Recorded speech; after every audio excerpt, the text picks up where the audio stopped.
Hi everybody, welcome to Crafting an Effective Resume. For this module, you will be building a resume. If you already have one, you can make some changes, some edits, or you can start from scratch, completely up to you. The resume is extremely important, not only for landing a job, but also you need to know how to properly construct a resume.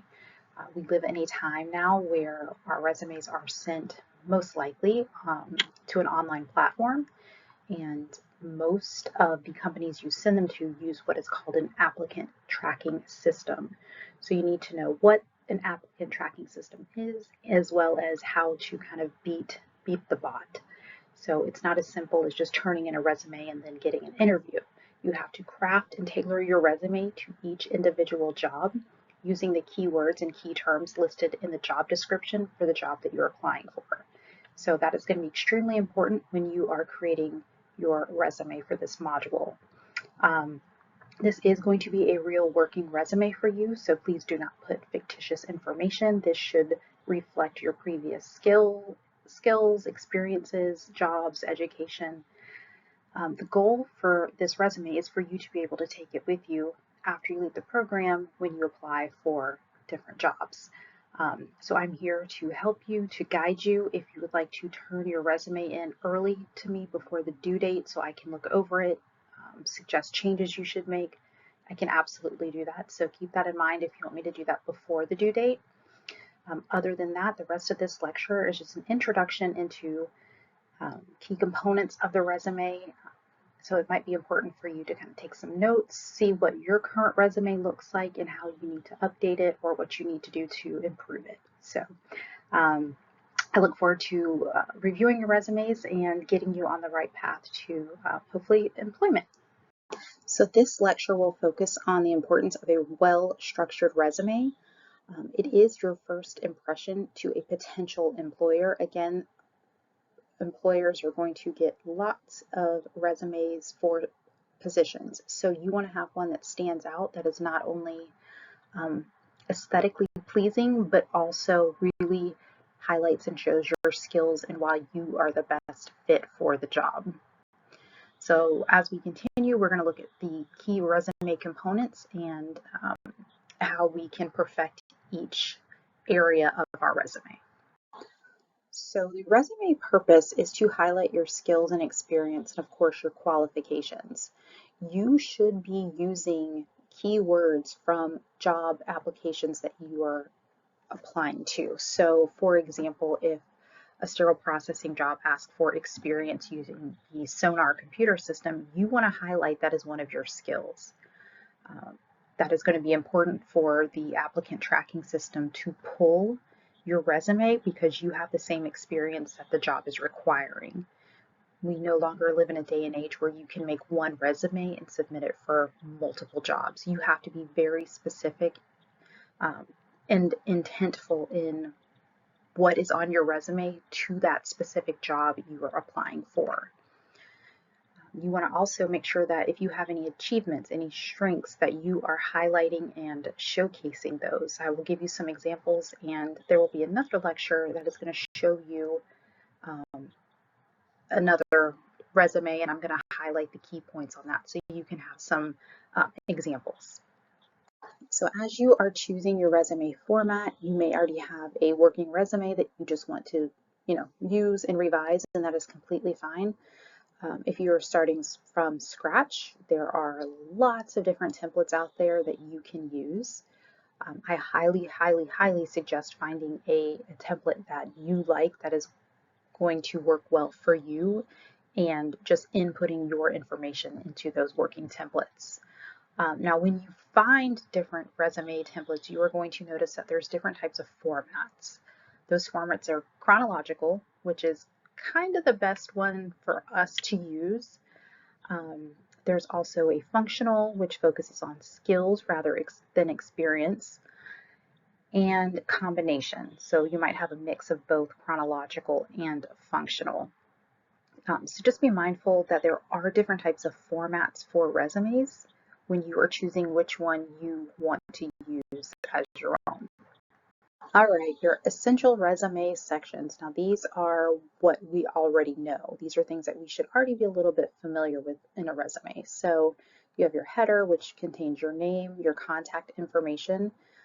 If you're applying for a job and they want your LinkedIn profile, you would put your um, access to your profile in that information header as well.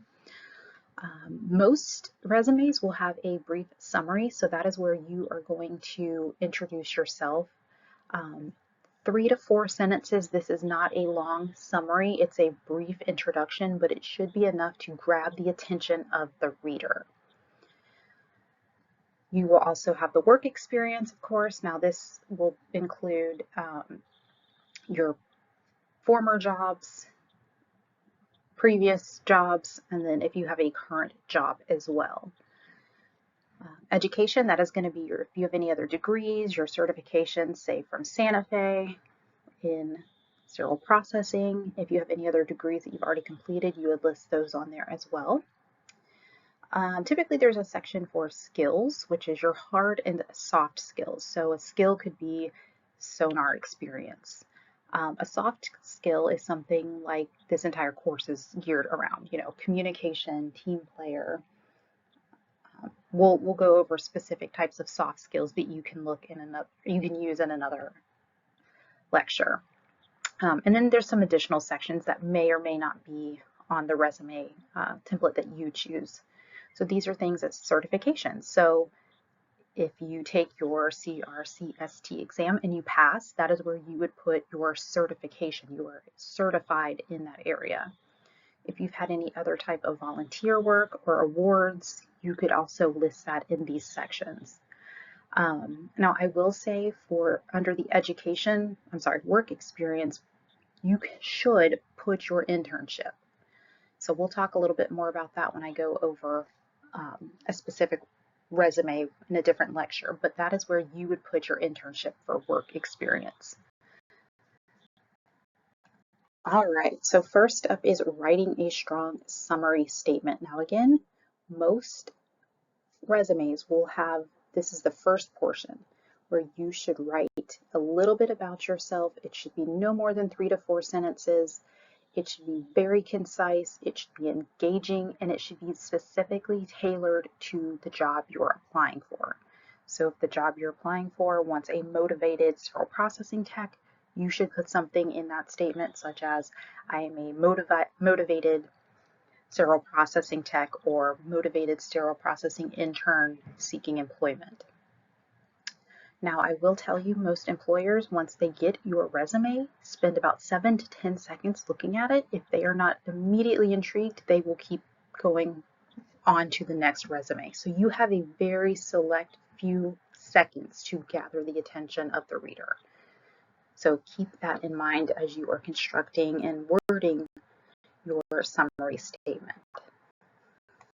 All right, showcasing work experience. So when you are working on constructing the work experience portion of your resume, you should do this in what we call reverse chronological order. What that means is your most recent job or internship should be listed first, and then jobs that you had a little before this should be placed second, third, fourth, and so on.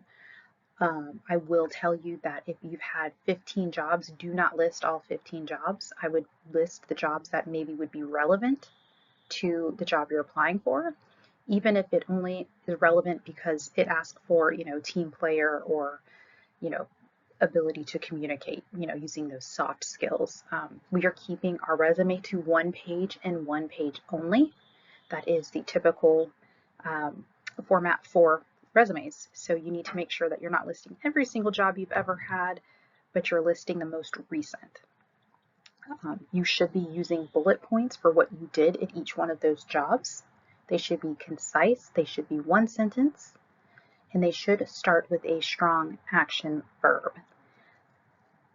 So an example of that would be decontaminated multi-specialty instruments.